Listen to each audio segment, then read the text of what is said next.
passing of the torch occurred at Vane Brothers in 1991. 11 years after joining the company as a junior partner, C. Duff Hughes was named president. His father, 65-year-old Charles Hughes Jr., became chairman of the board, and Charles' wife, Elizabeth Ann Betsy Hughes, became vice president. This timely restructuring came shortly after an oil company invited Vane to fill a need in the Port of Baltimore's black oil bunker market.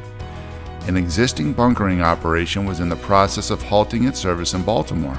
This left only one entity, Captain's Ship Chandlery Company, to supply fuel to ships throughout the entire port with just 2 barges and 1 tug.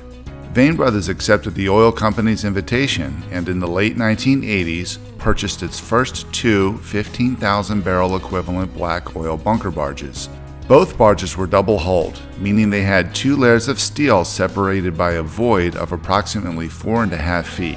If the outer layer became compromised in the event of a grounding or collision, the inner layer would prevent the barge's cargo from spilling. In 1989, the world's attention became focused on a single-hulled oil supertanker that struck an Alaskan reef, resulting in a major spill. The United States Congress was quick to enact the Oil Pollution Act of 1990, which, among multiple directives, required that all barges under 5,000 gross tons be double-hulled by the year 2015. Vane Brothers already had a head start in that regard, and so continued to take aggressive steps towards building up its oil barging business. Duff Hughes and Captain Rusi Makagina both held tankerman licenses and spent many long hours working on board Vane's barges. Along the way, Vane was able to bring in additional oil companies as customers. To complement this growth, Vane, in 1990, christened its first tugboat, the Elizabeth Ann, named in honor of Betsy Hughes. The tug, built 10 years earlier, had been purchased at auction in Louisiana and required extensive refurbishment. Much of the work was overseen by Captain Jim Dembski, who was then called upon to pilot the 60-foot-long, 800-horsepower tug while transporting Vane barges in Baltimore. Prior to the Elizabeth Ann's arrival, those barges had to be moved by other tugs chartered by Vane. It was expensive to do it like that, very expensive, using a ship docking tug or something just to shift these little barges around.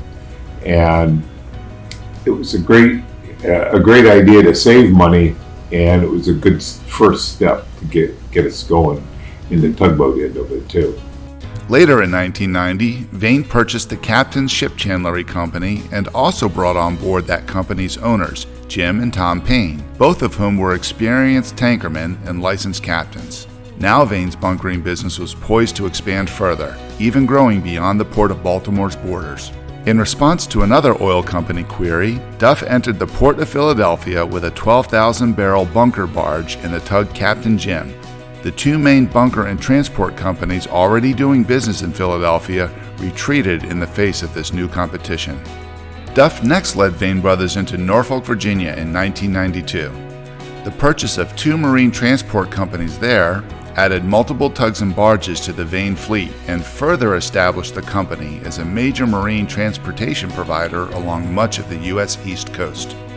As for Vane's first tugboat, the Elizabeth Ann logged countless hours in service to the company up until 2014. Donated at that time to the U.S. Merchant Marine Academy in Kings Point, New York, the tug continues to be active as a training boat for Academy cadets. It was a good boat. It's still a good boat. The guys up in at Kings Point are enjoying it. They're learning tugboat boat handling skills with that boat. And I think a lot of guys that we had hired here cut their teeth on that boat too. So it was a good boat for these guys to learn on, and it handled well, and it was great for some of our barges here.